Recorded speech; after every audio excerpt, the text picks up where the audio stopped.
unang bahagi ng buwan ng Pebrero ay merong pahayag si Transportation Secretary Jaime Bautista na committed ang pamahalaan na maipatupad at matapos ang proyekto sa kabilangan ng pag-atras na ng China. Baka naman si US mag-provide niyan kapalit ni China kasi best friend natin daw si US bilang financing source.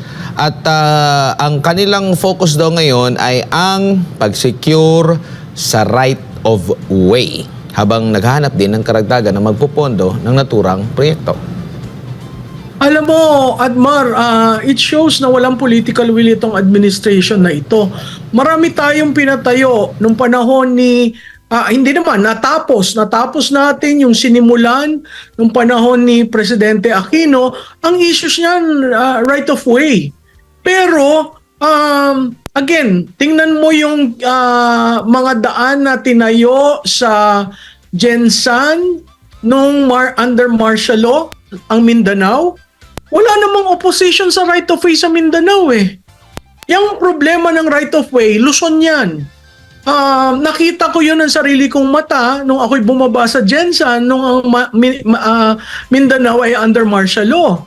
Sinasabi ng Maynila, ng National Capital Region, masama yung martial law. Pero sa Mindanao, masaya sila.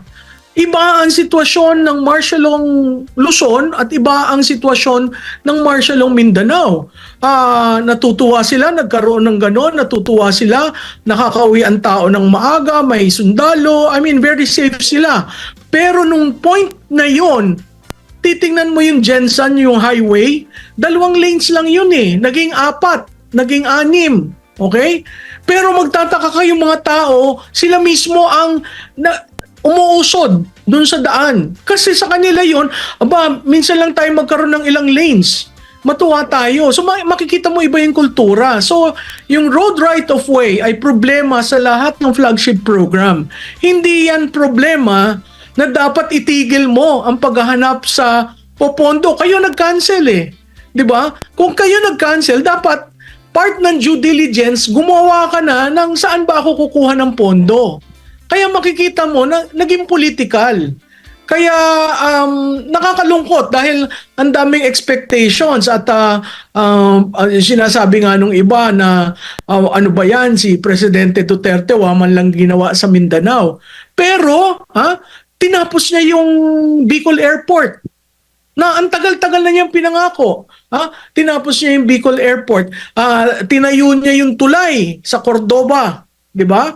So sa akin, inuna niya at siguro part yan ng kanyang campaign promise na uunahin niya muna yung mga lugar outside of Mindanao.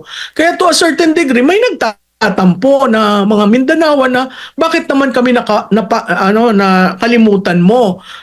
Tingnan natin ang Davao International Airport. Diba? Isa pa rin yung pagtatampo, hindi mo man lang inayos. So siguro sa kanya, parang sinasabi niya, sandali lang, sinimulan na yan. Bakit nyo titigilan sa malapit na sanang natapos yung Tagum to Digos, no? Malaking bagay yan, napakahirap pag-usapan at walang road right of way kasi para mo ma-drawing yung mapa kung saan titigil, ibig sabihin pinag-usipan nyo na yung road right of way. So, hindi ko maintindihan kung bakit ganun ang rason at ayaw tumbukin na kinancel nila yung pondo dahil China ang kasama dyan. Tingnan natin sa Indonesia, China rin. It's a conglomeration of several Indonesian companies in China. At ano ang sabi ni Widodo?